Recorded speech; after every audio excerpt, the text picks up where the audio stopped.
Welcome to the Digitally Dreaming Off the Ground podcast. I'm joined here today by three-time NAIA All-American, Langston University all-time leading rusher, all-conference selection, and 2021 CIF champion with the West Texas Warbirds and current NFL and CFL draft prospect or free agent now because of the draft prospect 2020 draft, and now he's a free agent.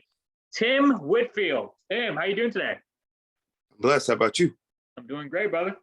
So how was New Year's? It was great, just, blessed to live another year, another day, and another life just keeps on going, How it goes, baby. So yeah, we're going to start from your early life and we'll kind of progress through, right? So we're going to start off from the beginning. So kind of talk to me about your early life. Was football your first love or how did you get into football? Football was my first love. It always has been in my life. My dad and my grandpa, they played it throughout their years and stuff. So it got passed on down to me.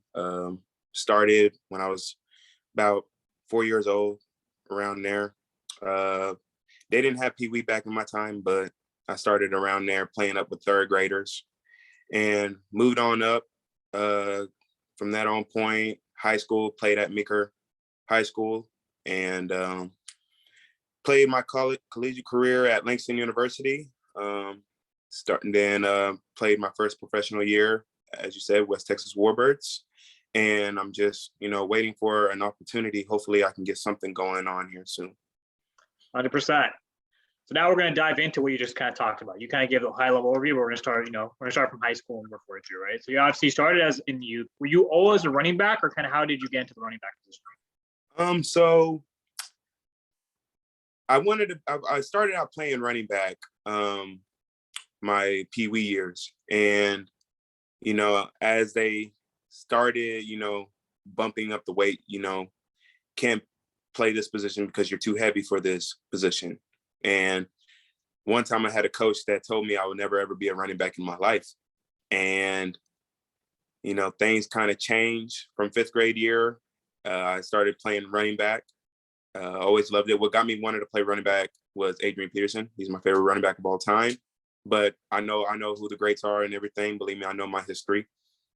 But I just grew up watching him, so he's my favorite. But like I said, came up playing running back, middle school and high school. Middle school story, sixth grade year, I was playing lineman. Seventh grade year, I started out playing lineman. Shout out to my grandpa. He talked to the coaches and asked them to hey, at least let Tim try to play running back, give him a shot. And they were like, nah, he's too big. We don't know if he can move or whatsoever. I was probably about a good, 205 at the time. I don't know if that was heavy or it was that heavy, but they were like, we ain't gonna give him a shot. We don't know if he can move or not. And they were like, all right, well, let him just try playing with the eighth graders. Let him. And so first two plays, the first play, I ain't gonna ever forget this play. Like I said, it was playing against Tecumseh, and the play was 34 belly. I was fullback. Just gave the ball to me, busted a 50-yard touchdown. and then next thing you know, defense stopped them, called 35 belly. 30-yard touchdown. First two plays, they just okay, we know this cat can run. So from there on out, played running back my whole high school career. Didn't play sophomore year, kind of went through some mental health issues and stuff, just wasn't in it and stuff. Came back junior year, didn't really get to play much in the beginning because, I didn't play hardly. I didn't play sophomore year. They didn't really believe in, at that time, they didn't believe in, freshmen can start over senior, even though they knew I was better than the senior. Yeah. So they didn't, the coaches didn't believe in it at that time. And so I had to work my way on up. And fourth game came along. It was homecoming, I believe. They gave me a chance to play, start. And I just took advantage of that and rolled with it. And senior year, it was just, unbelievable what kind of year I had for that season. I had my best game. I had two of them, actually. I can't tell you which one is better, but I'll say the first one, I had Tulsa University coming and looking at me, and I had 274 yards, 6 touchdowns. And after that, they stopped looking at me. Don't know why. I guess they had their man that they finally picked up. The other one that I had was I had 315 yards and 3 touchdowns in that game. So I'll say that was a pretty historical game. That's a school record, so on and so on. I broke a few more in high school. My collegiate career, freshman year, didn't really get to shine or show what I truly could do in that year at Langston University. Me and my running back coach at the time, we kind of bumped heads. Didn't agree with each other on some of our agreements and stuff like that. One time he kind of put his hands on me and stuff kind of went loose right then. So I left that year, transferred to Oklahoma Baptist University my sophomore year. Things didn't go good there either. It was very, very political, but the running back that was there, Isaiah, he held his own. He did his thing, nothing personal towards him. They just didn't, still didn't even try to give me a chance to show them what I could do. And so I just left there. A grown instinct of mine kind of kicked in and was like, maybe we should go back to Langston, give that another try, and just try to take it from there. Went back. This was my redshirt sophomore year. Went back there. Same old.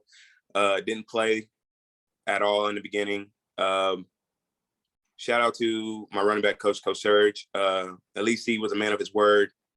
He said everybody's going to get an opportunity if this person can't stay consistent or makes these amount of mistakes, next man up. Well, 5th game came along. It was the hardest game of our schedule at the time. We faced Lane College, so HBCU and Tennessee State Division II. It was their homecoming, so it was a lot of people there. So we had a great fan base from our side too, and I got to show the whole school of Langston and Lane of what Tim Whitfield can do. Made a game-winning drive and everything. Had a few touchdowns, but at the end of the day, God blessed me with that opportunity. Junior year, started off first game, 5 touchdowns, 135 yards. Believe it or not, I was number 1 running back in the country out of Division I, Division II, Division III, NEIA for scoring through the 3rd game. Throughout 3rd game, I got hurt against that goo, and with a high ankle sprain, carried on out, injured throughout the whole season. Wasn't really healthy. Came back in the last game, couldn't do really too much. I was like at least 80%. I could move, but I just wasn't I wasn't at my best. Senior year, started off kind of slow, and picked up on the third game and went off skyrocket from there. Blessed with All-American that year. Broke school leading rushing record, all-time scoring, and yards per carry holder at that time. So God has blessed me with a few things that I was praying for, getting to show what the college coaches I can do and stuff. And, I'm just still praying, hopefully I can get something going on in this pro lifestyle, because, as what they say, age can play a big role in it, but I'm still healthy and everything. I haven't got no bump aches or nothing, no serious injuries or whatsoever. So if the team calls me up right now, I'm 100% ready to go, and hopefully I can get that chance. 100%. No, I do think, I appreciate you kind of going through your whole kind of walkthrough, from high school, college, kind of the struggles you encountered. See, for me personally, I'm not sure if you know this, but I actually played in the Arena League, and so I also played, for the California Eagles. That's why I got this one right here. And so essentially, my story was a little bit similar to yours, but essentially for me, I actually wasn't able to play in high school because of my grades. I wasn't taking school seriously my first couple of years. My junior year, I turned it around. Essentially, my senior year, I was able to get enough credits to graduate early. And so basically from there, I wanted to play football, and essentially, my coach, and you're kind of like you when you were told that you can't play running back, but you got told much earlier, in your career. For me, it was like, okay, like, what options are there, right? I mean, like, okay, if I can't play, what am I gonna do? And then one of my high school coach basically told me, he's like, oh, like, like you can look at the JUCO route. And then, for my size and my build, at 135, he's like, okay, your option pretty much DB, right? Because you gotta put on some weight, and you're kind of lanky and slender, so it might work to your advantage. And obviously from there, when I was doing weight training the fall of my senior year, before I walked on this following spring, basically the teacher of the weight training class was the coach, wide receivers coach of our varsity team, right? And he basically I told him, hey coach, can you help me out? Understand kind of what the deep position is. Like, why you want to go DB? I'm like, oh, because I'm gonna go JUCO and play. And then he's like, you're gonna go JUCO play? Actually, no, come play for our school. I'm like, coach, I'm a senior. Like, my options are pretty much limited at this point, right? And then he said, why did you play for our school? I'm like, well, because my grades, bro. Like, okay, so yeah. Essentially, though, I mean, with that, I walked on San Jose City College the following spring, and then that's when I met Coach Dub. Coach Dub, who now is the assistant passing game coordinator of the Baltimore Ravens and wide receivers coach. So obviously, I was kind of spoiled, with that. It's my first ever kind of coaching experience, college experience. I'm sure you can attest that too. You gave a shout out to your coach, and kind of with that, he kind of helped me understand the receiver position. He helped me kind of understand, the ins and outs of kind of, getting in and out of your break, the fundamentals. And obviously, he had NFL talent come to our spring ball to kind of help mold us, right? Or just kind of help us see what the standard is to get to the highest level where you're at right now in your pro career, right? So essentially, kind of with that, obviously, another thing I wanted to mention was that my last pro guest was Alex Changam. He also was an undrafted draft prospect in 2020, your draft class year, right? Yep. And he just got signed to a futures contract with Seattle, but because of the pandemic, he said that was actually a blessing in disguise for him, because he was able to kind of get some workouts in, and he may have not even been signed post pandemic. Like the Jets brought him in, but then he was able to but the Seahawks brought him in, then they cut him, then they called him back. Again, they finally brought him back, and he finally signed a futures contract. So he was in your same draft class. Let me ask you this, okay? Because now you finish up your first pro season, and we're going to get into your pro season in a bit. But I want to ask you, just kind of recap kind of what because we said about age being a factor. I mean, I think that's a huge point. That's the point. Do you believe that the pandemic has been beneficial for you, right, as a free agent, or has it been a hindrance? It's been, I ain't gonna lie, it kind of devastated me. You got to realize at this point, a lot of people don't think about it. I come from an NAIA school. Right. Some of these players are coming from Division I and Division II. Mm-hmm. It helps. It sucks for them, but it's also beneficial. Why? Because they got a name behind themselves. Right. They have that Division I, high Division II. Me, I have NAIA. I come from a low division. It's not too low, but at the same time, who are you going to go with? You're going to go with a Division I running back, or you're going to go with NAIA? Most coaches and most people are going to say, well, let's go with a Division I. They don't look at that NAIA name no more. Like, back in the 80s, back in all the 70s and stuff like that, we had a player, Hollywood Henderson, first round draft pick, 18 overall pick, went to go play for the Dallas Cowboys. Now look at him. I forgot what they call it. It's Black Hall of Famer. And, he proved them wrong, and he showed them that, it's not all about Division I, not about Division II and all that Division III stuff. He showed that NAIA players can do this, just the exact same thing that most Division I cats and all of them can do. I played against Division I talent, Division II and whatsoever, made them look stupid. It's no cockiness, it's just confidence, and it's just straight up facts. I got the film to prove it, but they still don't care. They still don't think that, guys like me ain't up for the challenge, and I believe I am. It's just simple as that. If I'm not, then I got another road to go to. But I know I can, and all the work that I put in, I know it ain't gonna be wasteful. 100%, because obviously to that point, I think that's another important point you made, right? Because a lot of the issues that we see nowadays, right, it's been a recurring theme on this show, right? Because I've had NAIA All-Americans, I've had D1, D2, D3 All-Americans, and to your point, it's been a consistently debated topic. Because I guess Alex said the same thing to close out his interview. He basically stated that it doesn't matter, you don't need to go D1 to make it. But your point is very true. in a situation like where we're at now, right, in this free agency of the pandemic, right, the guys who are from D1, from the Colorados, USCs, whatever, they're going to get a lot more preference over guys who are from NAIA, regardless of the talent or ability, because of the fact that they have the big name behind them, right? Uh-huh. And so, but to your point, your ability and your film and your stats and everything you've been able to accomplish. Now we're going to be able to talk about your pro year, right? Your first year with the Warbirds, which I'm really excited to talk about.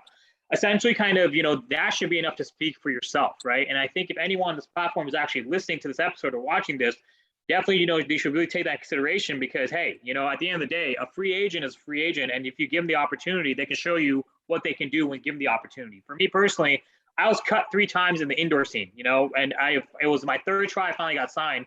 And we ended up winning the Western Conference, and we ended up in, kind of what you're talking about. And I won Special Teams Player of the Year. You may not be able to see it, but it's up there, right? So obviously, these are the types of things that, and I only played at JUCO. I didn't even play at a 4-year, So I mean, it's not about the name. It's not about the size of the school. I actually talked about this during my last episode. If you watch the HBO series, The Cost of Winning, it has nothing to do with okay, yeah, you went to Alabama, you went to LSU. No, it has everything to do with what your abilities are and what you can do with the talent that's based in front of you. Now I get that, okay, they look at NAIA, they immediately kind of, they throw it away, they put it in the trash can because they think, oh yeah, you're only playing against NAIA guys. But like you said, you were the leading rushing scorer in the country up to the 3rd week your senior year.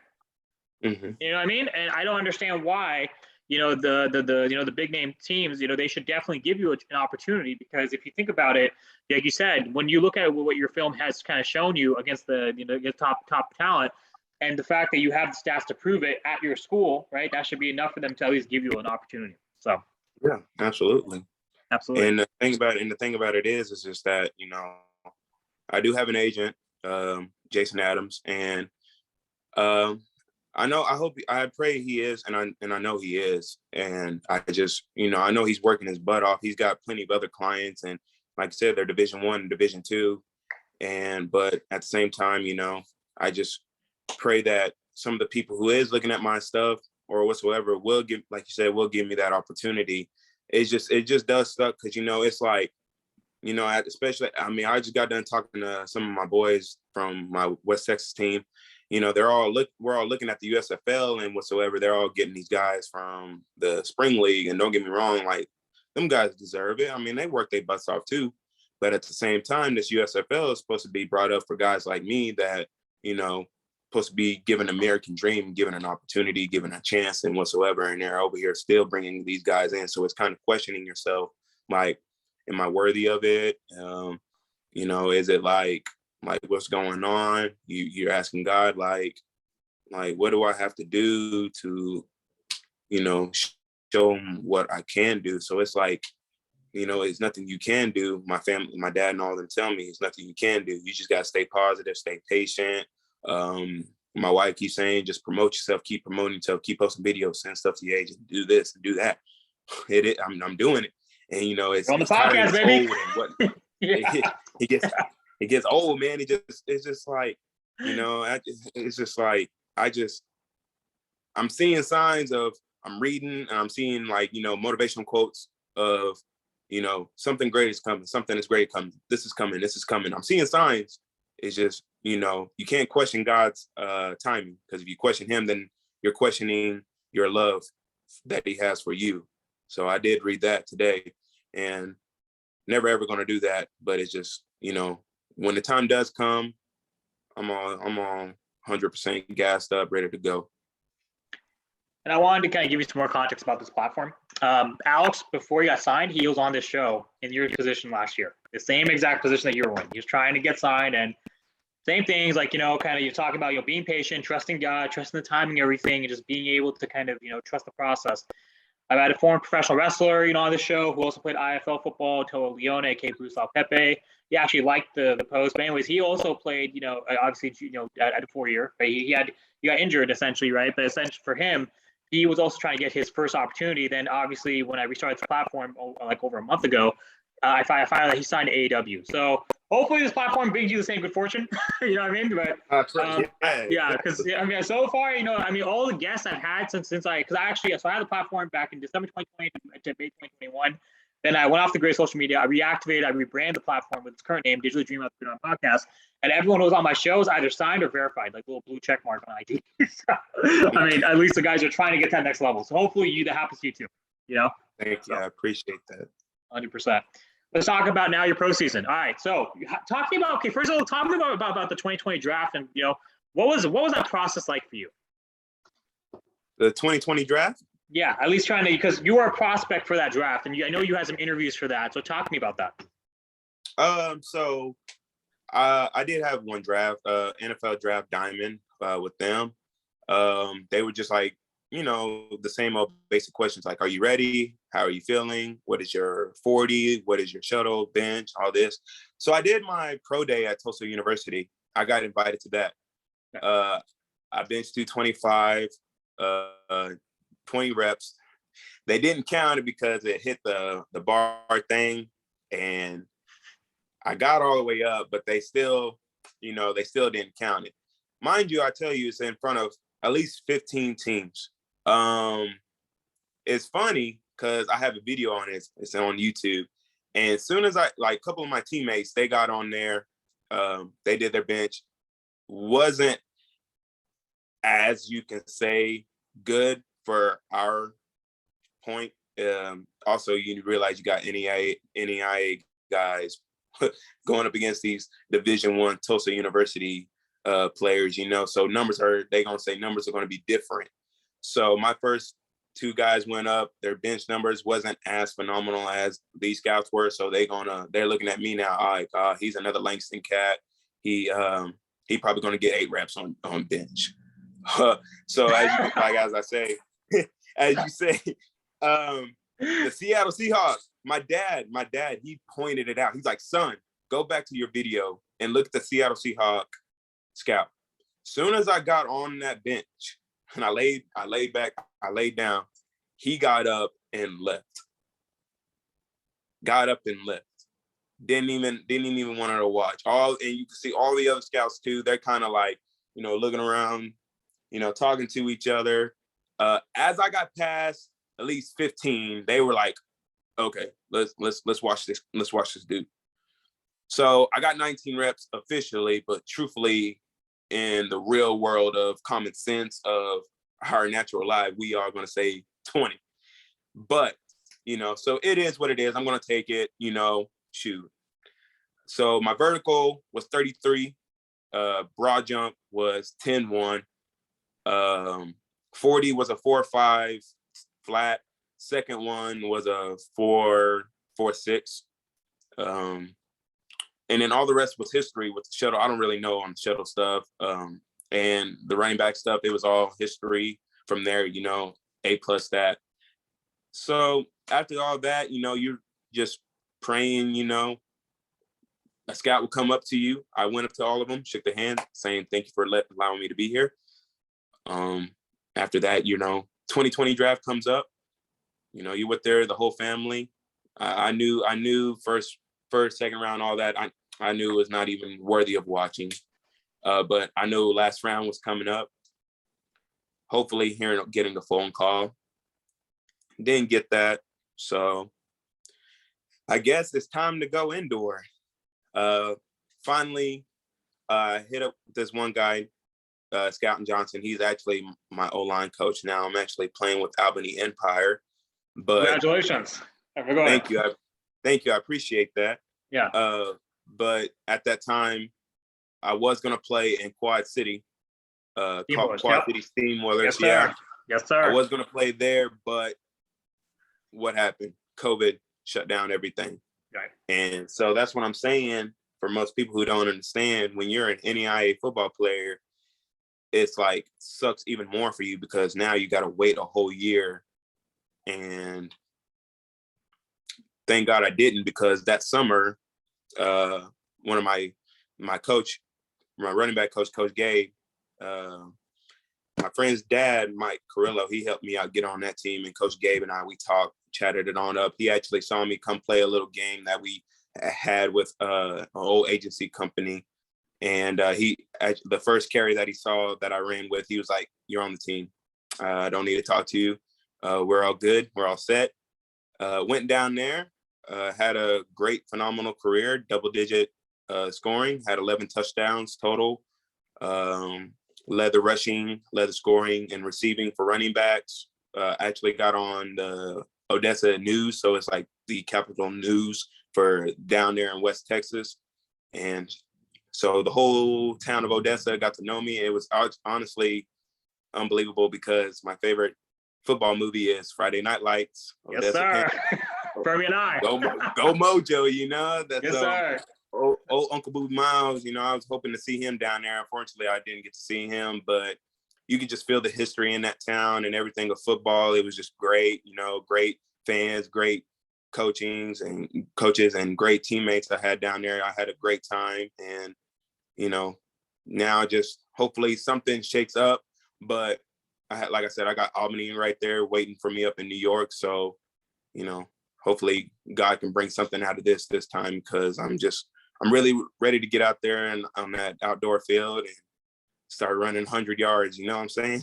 Yes, sir. Yes, sir. You know, obviously for us indoor players, for those who don't understand, obviously the indoor game is a little different, right? Obviously for me as a slot receiver, I get a 5-yard head start before the ball snap, right? And then it's a lot faster and it's a lot smaller, right? So as a running back, there's not as many holes to hit, not as many gaps, not as many lanes that you can, cross, So it's one of those things. But I also wanted to let you know the first guest of the show, Darius Prince, is now on the Albany Empire. He's a Arena Bowl 30 MVP. So yeah, I mean so congratulations on being signed to Albany Empire. Now we have 2 guests who are now going to be joining the 2022 Albany Empire. So I mean, yes, it's exciting. Yes, sir. Yes, sir. I'm excited too. It just I know that my coach, Coach Johnson, he told me now NEL is kind of different from IFL. Right. All the rest of the indoor leagues, it's not really much too involved with running, and I understand that. But he told me there's a reason why I want to bring you up here. We're going to run the ball. Offensive coordinator and all them say we're going to run the ball. I was looking at the last running backs that they had. They could run and everything.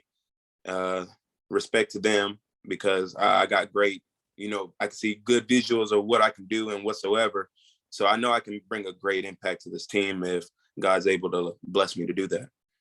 100%. No, and I think that I think your fortunes are turning in the right direction rather. So, and also kind of with that, Derek DP, obviously his story was he actually didn't play football in high school. He went and played semi-pro, and then he used that to get to the NAL. Used the NAL with the Lehigh Valley Steelhawks to get to the Philadelphia Soul. And then they called him on the last game right for the playoffs, and then he played all the playoffs. He played in the Arena Bowl, and they basically won Super MVP of Arena Bowl 30. And then he was able to get on the Philadelphia Eagles practice squad the following season, right? And now he's back, obviously, the Albany Empire. After he played one more season in the Soul. Now, I mean, it's pretty cool. I think for you, obviously, that might be. It seems because you're also on that same trajectory, because you went from the CIF, you guys won. Talk to me about kind of what it was like for you. Obviously, you mentioned kind of the experience at Odessa, but what was it like for you to win the CIF championship in your first pro season? It wasn't CIF. They actually got out of that with some issues. I don't know what they had with. Okay. So the league was Lone Star. It was a Lone Star series. Was it a series? Okay. So we faced a few teams that were in the CIF. It was a team that used to be Amarillo, Vipers, and Vipers, whatever. And then you have Arlington Longhorns. Right. So we faced them, and a few other teams. It was only like 6 teams total, I believe. Houston Jets, but it was great, They all it was just awesome to get an experience of the indoor game. Now you kind of got your feet wet. Now you know what to expect. How the holes close so dang quick, that much more faster than it would outdoors would be. But it didn't affect me. And people thinking I'm crazy, but when you have that great visual as a running back and everything, it's just basically inside zone. That's all it is. That's all my college coach, Coach Moody, my dad, that's all we was talking about. It's just inside zone, and it's nothing different. And it ain't. It's really not. So I'm just going to tell you, and just like I'm going to tell everybody else up in Albany, whenever I go up there, you can run the ball in this league. I'm 100% agreed that you can. The first 2 running backs that they had up there showed you can. but we're gonna be some home run hitters. It ain't gonna be that 5-yard carrying or 30-yard and get caught up. No, it's gonna be straight up, hit the hole and run to that North Star. You know what I mean? 50 yards all the way. Exactly. Yeah. And obviously, for those of you who don't know, I mean, I posted on my Instagram. If you're not following us on Instagram, follow us, Digital Dreaming Podcast. But obviously, the highlights of Tim, right, are basically on his profile. Over 6,000 followers. So a lot of people have had eyes on it. But if anyone else who's listening to this and wants to watch it, you can see Tim hitting those holes and taking it all the way up to the North Star to the end zone, right? So I mean, that definitely was something new for me, because when I played indoor, right, we didn't really like the running game wasn't, like, to your point, it wasn't there. Like, it was like they wanted slot guys who could, like, hit lanes and be able to kind of be shifty. That's for me. I was little, but I was shifty and I was fast back then. Not anymore, right? But still, like, to your point, the running back was almost like non-factor in 8-man. But what you were able to do was something I've never seen. Like, I haven't seen them just literally hand the ball off and then you literally go all the way up and you score, like, almost every play. I'm like, this is ridiculous. Like, yeah, because you can't do all that. You can't do all that tiptoeing and dancing around. It's straight up. You got to hit the hole, or it's gonna close on you. 100%. Yeah, exactly. My coach, Coach Jermaine Blakely, he helped me out a little bit more.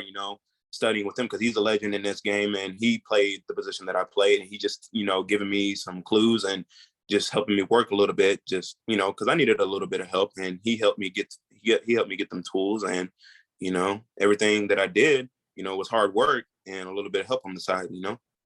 100%. No, obviously, with the right coaching, the right tools, you can definitely achieve the success that you're aspiring to. Now, obviously, with Albany, when are you reporting up for camp? Or kind of how's that going to go? They said April 1st reporting up there. Okay, April 1st. Okay, so you're pretty much going to be going there April 1st. Okay, cool. So kind of, obviously, you kind of said, with God's help, you're expecting good things, but what are your own expectations now that you, like you mentioned, you have your feet wet you have 1 year of arena, kind of under your belt. What are your expectations heading into the 2022 season with Albany? So, of course, they had this one running back that played for Orlando Predators. He was a leading running back. He was a number 1 running back. He led the yards and carrying and everything, as I saw. But Albany led in team rushing. So that's like running backs total. They led it. But I want to be that number 1 running back in the league that can rush, hopefully receive, and do a little bit more for whatever they need me to do with the ball. I mean, I'm working on my blocking and everything. Every running back's got to work on their block. You're not a true running back if you can't block. So I honestly feel like I'm getting a little bit of blessed to come up here and, get the tools on working with Coach Johnson, helping me focusing on my blocking just a little bit more, create them tools, because, in order to play in the NFL, CFL, a running back has got to block. That's if you can block, you'll for sure be able to play in the league regardless. But yeah, that's my goals, is just to be the number 1 back in the league, period. Like, no ifs, ands, or buts. Every time I step on the field, I'm the number 1 running back on the field, and that's how it's going to go. Because God and I, we have planned, and we've been working our butts off. So it is what it is. 100%. Love that. Obviously, it's funny you mentioned that. My last year, I played 22 the Chicago Falcons. That's where I got this one. Also indoor / semi-pro, right? Yeah. My coach would say, man. hey, you know what I'm saying? I mean, I just got to. You know what I mean? So, I mean, so my story is different than you. You have the ability to get to the NFL, and you are an NFL free agent, right? My story was that I wasn't able to play in high school, so I just wanted to play, get on a team. I was able to make that into an indoor career, semi-pro, kind of, semi-pro indoor, you know what I mean? Like, that level. There's the AIFA, the CIFs, the Lone Star Leagues, right? And I mean, yeah. I'm proud of my career because, like, obviously you can see the results, so I'm not really too upset about it. So, yeah, but the big facts, kind of what you're saying about, kind of with your vision and with your ability to hit the hole and hit it fast and your ability to block, like, that's why, again, that resonates with me from my playing days, also kind of with anyone on this podcast who's also playing the league, right? Essentially, it's a running back who can block is more valuable than a receiver, than a running back who can't, right? Like, a running back who could put up, like, however many thousands of yards, right? Any running back can do that based on ability, right? At that level, at the NFL, right? Where you're eventually, I think hopefully you'll get there very soon, right? And yes, but essentially, but with the running back who can block, right, you make yourself more versatile. You open yourself up to more opportunities in indoor, actually outside, not for you, right, to the CFL or the NFL, right, or wherever the next major league is, right? So Yep. I do think that there's some credence, there's some validity in that. I also think one more thing to consider is also kind of, the ability to kind of, I think I mean, are you usually just put in as like a A back or a B back? Kind of how are you kind of used in like a like a zone or kind of different types of money schemes? I'm an all down back. It don't All matter. down. Okay. Yeah, it don't matter. Don't matter. RB, yeah, I can do that. I can catch and all that, but I'm an all down back, period. So obviously third down, goal line, anything, right? Yep, don't take me out. You take me out, hey, I'm gonna be having a little bit. I'm not gonna be cussing or nothing, but just don't take me out because I can get the job done, and all the other coaches in my past, they can tell you I'll get the job done. Yes, sir. Yes, sir. No, absolutely. I mean, you can curse on this podcast if you want to, but I'm saying, 100%. The biggest thing is that, when you're able to get out there and you're able to show, what the fuck you can do. I mean, at the end of the day, there's nothing that can stop you from, getting to that next level. So obviously now that, with Albany on, your goals kind of outside of football, what are you kind of, obviously football is everything. So I don't want to take away from that. No, I understand. Yeah. So kind of what else are you kind of involved with right now? Right now, I'm working as being a physical trainer here at Stillwater, working at Total Health, just helping elders get back on their feet from their aches and bumps that they've been, went through in life. So I'm trying to just pick them up, get them at their healthy stage, because it's always a story to start somewhere. So they always saying, I wish I'd done this at this time of age, that way I wouldn't be dealing with this. I'm like, hey, it's better to start now than it will be 3 years later on down the road where possibly you won't be able to get off the couch or whatsoever because of your legs or whatsoever. So, the story right now starts today. So today. All right. No, I love that. Yeah, because I used to work as a as like assistant at a rehab center for the elderly too. Not as a personal trainer, but it's just like helping, lifting, caretaking. So I mean, it's definitely a great experience when you can kind of get back to that. Yeah. Also, kind of now, let's talk about what are your resolutions for this year, 2022? I mean, I'm sure you have a lot. Just being a better person than I was years before. Just getting better every day. Making my relationship with God, family, friends stronger every day. If you continue that progress, things will get better for you. That's all you can. You can't ask too much, Can't ask too much, but you gotta leave to the big man upstairs. That's the bottom line. You gotta trust. That's pretty much the truth of everything. I mean, I can't tell you how many times, even for me or any guest on this platform, who ended up, materializing, their dream and their goal, which is aligned with yours, which is now going to be, which is your goal, to kind of get to that next level, is literally just having that trust and just literally just being able to be patient and just being committed. And that's pretty much it. Yeah. So let's talk about your favorite NFL team. Obviously outside of playing, you'll take any team that takes you, but who are you fan of? I'll give you 3 guesses. Yeah, 3 guesses. Damn, I'm gonna guess it's okay. Man, you made this too easy. Minnesota? No. No? Damn. Okay. Not Tennessee. Nope. Dallas? There we go. Well, because AP all day was your favorite player, so that's why I just assumed, it was going to be AP. It's okay. Obviously, Dallas was just because being born and raised in the Southwest. Yeah, being born and raised. That's AD. He's like I say, he's my favorite running back of all time. Wherever he goes, I'm always going to support him. But I'm always got that blue star on my name. There you go. And they also could use you. For sure. Man, I tell you what, it would be a blessing to play right there with Zeke and Pollard. Oh, man. Yeah. I mean, I don't know. I mean, see, here's the thing. I don't know what's going on with Zeke right now, and obviously you can't badmouth anyone because you're, that's your business. But for me, I'm just like, because for me, I'm a 49ers fan, right? And I was watching the game and I mean, oh man, obviously Tyron Smith, that loss hurt, right? But ultimately, kind of watching it, I'm like, well, what's Zeke doing? Like, where's the running game? And like Pollard couldn't get much going either. credit to Fred Warner and those guys, obviously, and linebacking core of the Niners, and also the defensive line, right? The defensive line were just kind of eating up everything. They weren't letting any gaps in. They were getting after Dak, and it really made it difficult, right, for Dallas to get anything going. But I mean, it's almost like, well, Zeke is getting paid a lot of money, and it's interesting for me to see how he struggles. But it may just be more than just Zeke. It may be entirely, combustible situation in Dallas for anyone. But at the same time, I do also think that there's a lot of good opportunities for players like yourself, who are looking for the opportunity, because it seems like they definitely could use some youth. I will say this, because I'm glad, because I'm kind of like my dad. Me and my dad, we don't sugarcoat nothing. Like, we're just going to tell you how it is. Yes, like, because me and my friends, we was having a little bit of arguments about that. Yeah, Zeke he's not like how he was his rookie year. Right. He got, ever since then, he gained all that weight, got up to 230. Yeah. And unfortunately, he could not move with that weight. He couldn't.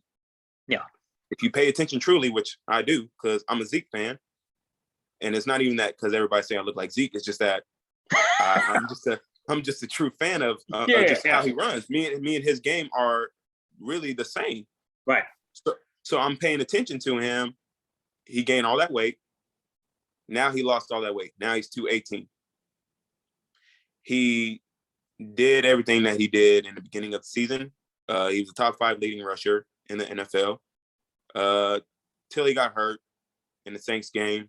I think that's what it was. Hurt his knee.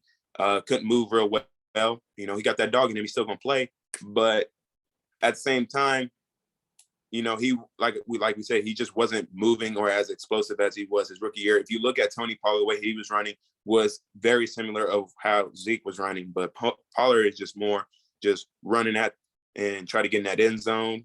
Zeke is a little shifty, can jump over you and whatsoever, but a lot of people are just downgrading Zeke of how much he's got paid or whatsoever. I mean, if you look at what the dude did his rookie year, he deserved that pay. Nobody was expecting what he was going to, how the way he was going to play these coming up seasons.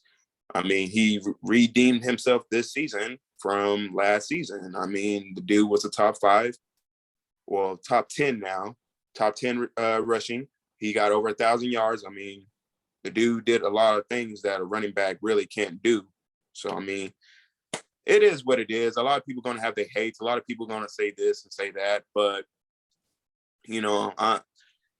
like I said, I mean, he kind of messed himself up, gaining all that weight. A lot of coaches kind of want to say, oh, get up to this weight, get up this weight. You can't play in this league in this weight. You do not have. I'm just telling this to every other athlete, too. You do not have to believe some of these coaches are telling you to get up to this weight to perform at the highest level. You do not have to do it. Zeke and I are the same height. He's 218. I'm 215. All the coaches saying you need to get 230, 235. No, I'm 215 running linebackers over 6'3", 245 pounds. I'm doing the exact same thing that I did in high school when I was a junior. I was 260. I'm running just like I'm running as I am now, as like 260 pounds. Still got that power. I'm much more stronger. I'm actually faster and quicker with my feet and everything. I do not need to gain that weight. I don't. Simple as that.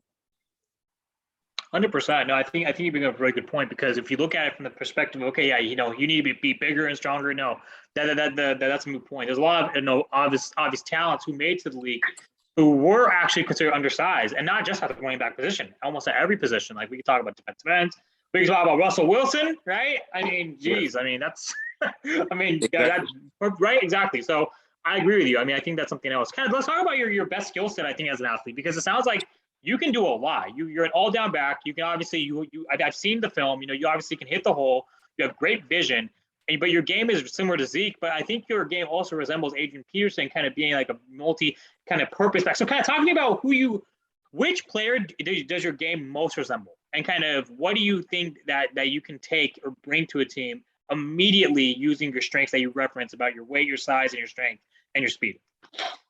I'm just going to say how it is. If you look at Zeke and you look at me, it's like watching two twins just, playing like it's like you couldn't get no more other confuser whatsoever. Like, I feel like that's my game based off of him. I don't tiptoeing. I don't do that tap dancing, what some of these other running backs do.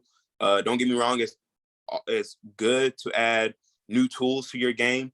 I've been working on a little bit of other things, a little bit of juking, spin moving here and there, but I'm never ever going to change my game. When it comes to getting past some D linemen and getting past some linebackers, no, run straight, run north and south. You're going to have to dot. Maybe you're going to have to throw a little stiff arm here and there, but once you get past them, then it's time. Then you can do a little partying because them DBs are going to come after your ankles and whatsoever. So you're going to have a little bit of running back instincts. You're going to have to make a man miss. Every great running back, like Barry Sanders say, every great running back got to make one man miss, and I always make one man miss. So I just when it's all business with that D linemen and linebackers, but when it comes to DBs and corners, you got to make them miss. 100%. No, obviously for me, DBs and corners were my favorite to make miss. Yeah, exactly. Well, obviously get my hands on them, because you said blocking is a big thing, right? And obviously if they get my hands on me, they get outside the numbers, sometimes I lose that matchup, right? Because then they have the leverage. But if I get inside the numbers, obviously, push upwards and use my lower body as, to kind of build my momentum, it's different, right? But you're right. I totally agree with you. Kind of, knowing the kind of, to your point about the running back position and kind of what you bring to the table, being able to kind of, capitalize on your vision and being able to capitalize on kind of knowing, I guess situational awareness is kind of what you're alluding to about your vision, and also knowing when to run north and south, and knowing when to kind of, make a man miss, knowing when to basically truck somebody because you don't really have another option, which is fine. Essentially that is what you're going to immediately bring to the table. And I think that's something that's very valuable to maintain. Yeah, exactly. And it's not even just Zeke that I watch. I watch right. Every running back. I study my history. I still go back in the 80s. I still watch Eric Dickerson. I still watch Earl Campbell, freaking Herschel Walker, Walter Payton. Let's not forget Walter Payton, Jim Brown, all of them. I do my homework throughout all of them. I mean, I still watch running backs to these days. I watch, Derrick Henry. I look at a little bit of Jonathan Taylor. I definitely watch Nick Chubb. So I watch running backs that is similar to my style. I look at all their defaults and I try to see what they missed out on to what, if I was in their shoes, what could I make that run into instead of that run? I want to make sure, because if they would have had a 5-yard run, I'm looking for something to where they could have turned that into a 20-yard, possibly a 10, like I said, 10 to 20, a home run hitter. So I'm not looking at just them 5 yards. I'm not, when I'm studying my backs, I'm making sure I'm studying what could have been better. Even though it was a great run, but what could have been a better run? I'm still looking at things like that. That's just how I study, and it helps me out and translate my game to that. 100%. No. So kind of, have you met anyone in Albany yet? Have you actually got to meet your coach, your teammates yet? Or kind of have you still not been in contact with anyone outside of maybe like a few? So my center that I played with at West Texas, he's coming up there with me. So congratulations. That's already a great start right there. If me and him become starters, it's history from there. Like we already know. Yeah, exactly. Baby. Exactly. Like me and him gonna be in the film room. We're gonna be with each other. We're gonna be with much more players, but mainly me and him, we're gonna be rooming together, I'm sure. And we're gonna be, break down what's this and this and that, what he can do. Just like how I did with my center at the time in college, Trev. Like he kind of bumped my visual up, him and my offensive coordinator and Coach Moody, they all helped me, translate to the game of doing more film study. And so I've been carrying that part with me my whole career after that. And me and him going to be doing the same thing. But no, I have not met anybody else. I tried to hit up Darius Prince, but hasn't hit back up. So, I mean, because I'm brand new. So I'm sure it's that type of situation. He's a new cat, I don't need to talk to him because if he gets cut, exactly. That's why I didn't talk to him. But, it is what it is. I'm just going to go up there and handle my business. God is it's all going to take care of itself. 100%. Yeah. And obviously, that's kind of the nature of being the new guy. Obviously when I was on the Eagles and 22 years old, what can you do, right? You can't. Yeah, exactly. You mentioned your coach. What coach was that? Who was a legend who helped you with the Texas, the Warbirds? What's his name? That coach? So it was Jermaine Blakely. He was our defensive coordinator, but he's played in the league. He's played in my position in the same league. So he tells me what to really look for and everything, how to translate a little bit more. Like, I already knew what I was expecting, but he added just a little bit more into what I was not seeing. So all praise to him. Thank you, Coach. So 100%. Because the reason I'm bringing that up is because even for me, Coach Pap and Coach King, right? They all have the same type of resume. So yeah, when I came in kind of raw, unfiltered, they kind of helped me. Obviously, I was going to see the field the same way you're going to see the field, which I'm confident you will very soon. As an all down back, I'm very excited for that. But for me, being a special teamer and kind of knowing my role and just knowing my opportunities to come on special teams and kickoff and punt, being the wing on kickoff, or being the gunner, switching to up back whenever they need me, wherever they need me, right? Same thing with you. Wherever they're going to need to use you, you're going to be ready. Like you said, the indoor game and the running back is still relatively new, but you've kind of brought that. You basically established the running back, in your championship season last year. And now, obviously, you're looking to bring that to Albany. Like you said, it can definitely be done because of the tutelage of Coach Blakely and also others. But you also know, kind of to your point about humbling yourself and knowing that, hey, you're brand new to the system. You're brand new to this team.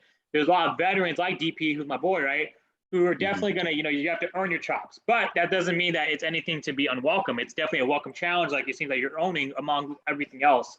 And sounds like, there's a lot of good things in store. I'm looking forward to it. Yeah. Yep. And Coach, like I said, Coach Blakely, he was a big help.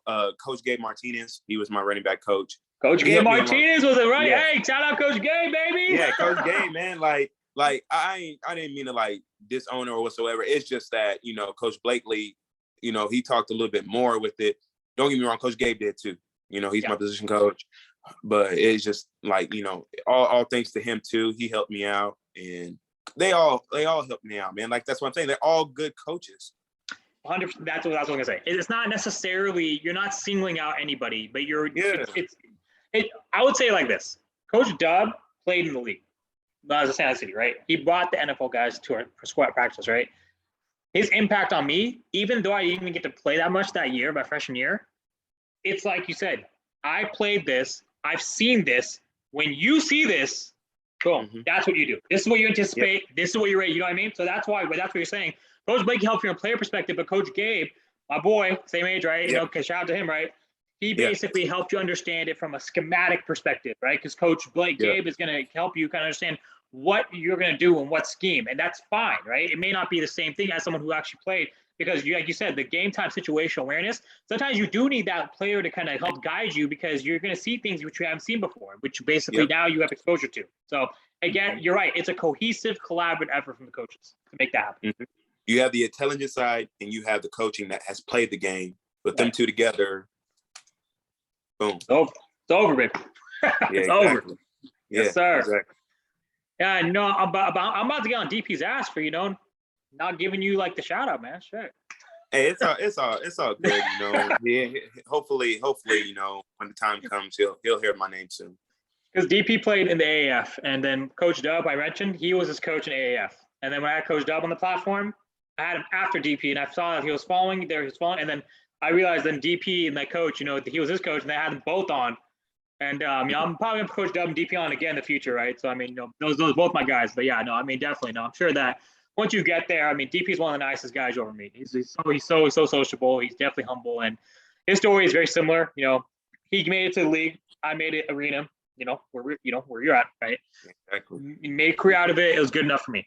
DP was able to make it, even though he said it on his episode. If you want to listen to it, anyone wants to listen to that episode 1, the first episode of this podcast. DP said that he did what only 1% of the world could ever do: make it to the league. Even on practice squad, he still made it, right? That to me is what I look at as arena. It's a vehicle for you to make it to the CFL or the NFL or whatever major league that's going to be. I'm looking forward to that. I'm very excited to, see that happen, materialize. So, congratulations, obviously, on being signed to the Empire.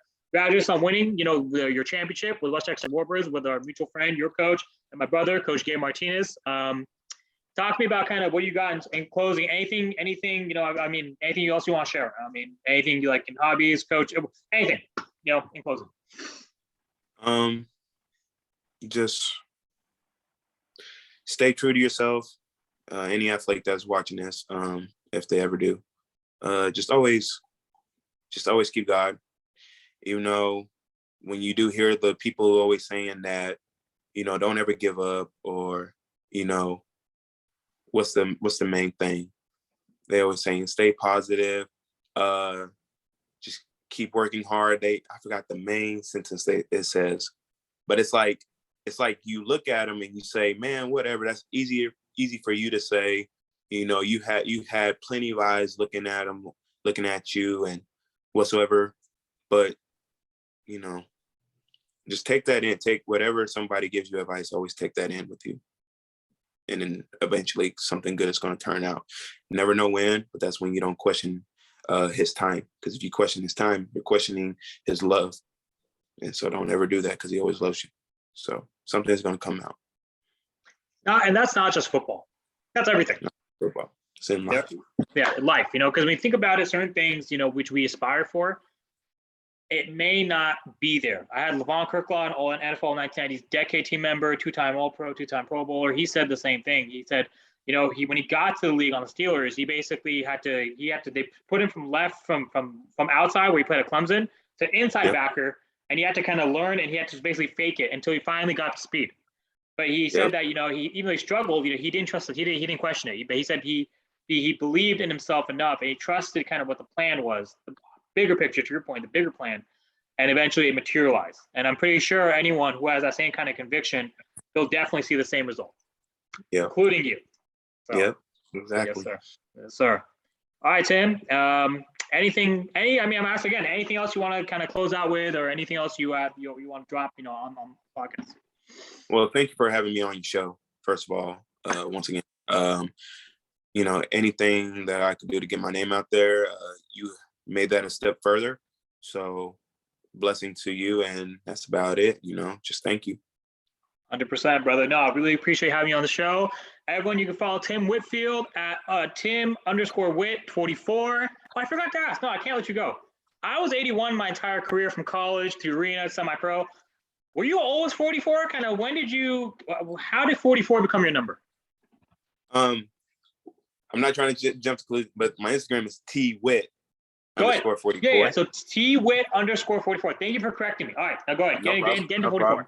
Yeah. And the reason why it's 44, I've always wanted 28, because AD. I always wanted 28 when I was in Little League. I got 28 finally when I got to be able to run the ball from mid-7th grade year to 8th grade year. Well, 8th grade year, my jersey got ripped up because a dude tried to pull on it. So I ripped it. It just like, like I said, if anybody does their homework, just like Earl Campbell, when the guy pulled his jersey and ripped it. So there was no more 28. I was like, man, that was my favorite number. And my dad was like, son, get 44, man. Be like your old man. Got 44.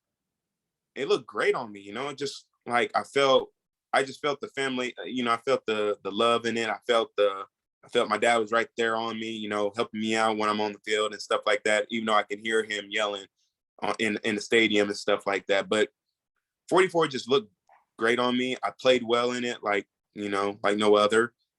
And, it made my dad happy, and I was just happy wearing it. And a lot of people don't realize a lot of great running backs wore this number a lot.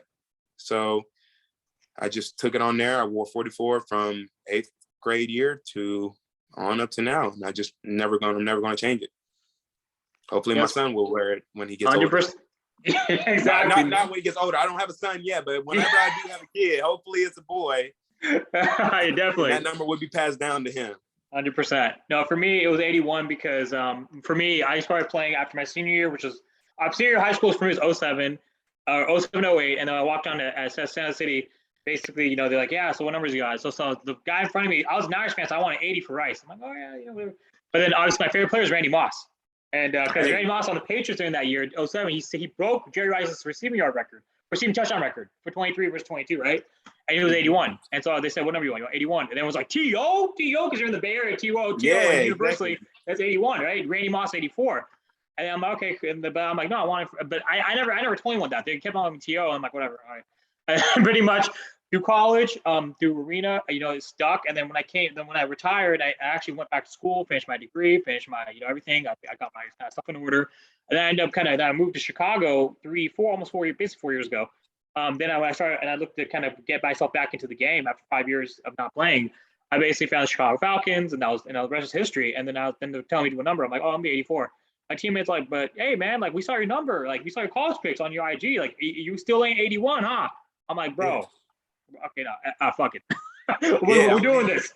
We're doing this. All right, 81 till you die. Yes, sir. And I mean, it's one of those things. It's like that number, like you said, it just sticks with you, and it's like, I mean, I don't believe everything's in a number, right? But it's kind of like, what I mean? Like it's like sometimes it's hard to kind of change. Exactly, it is. You don't feel the same. You don't, like, you're not the same player. You're not, because you have all these moments, and it's part of you, right? Like, I don't know. It's just interesting because you made so much sweet love with this number on the field, and next thing you know, you got to get a different number because maybe someone else has that. Yeah. But unfortunately for you, you may not have the choice when you get to CFL NFL, bro. You're gonna have 100 other dudes on the roster, so. It is what it is, but like I said, just got to make that name first. That's all. Yeah, absolutely. That's what you're about to do. So I'm looking forward to that. All right. So once again, everyone, Tim Witt _44. Yep. Right. What else? What else? Twitter, Facebook. What else? Anything else? Facebook is just Tim Whitfield. TIM WHITFIELD. Don't have a Twitter. Everybody's saying I'm crazy for not getting a Twitter. I don't really believe in all that social media, and I really don't. It's so dramatic and everything. I did have one, but it is what it is. I do have Snapchat, but I'm not really into it like that. But my main ones are Facebook and Instagram. So those are the main ones you'll see me on there with. Yes, sir. Definitely. Everyone check him out. Everyone follow Tim Witt _44, Tim Whitfield on Facebook. Tim, once again, thank you for being on the Digital Dream on the Ground podcast. All the best in your season, and God bless, brother. Looking forward to seeing good things in store this year. Appreciate it, brother. All right. Take care, brother.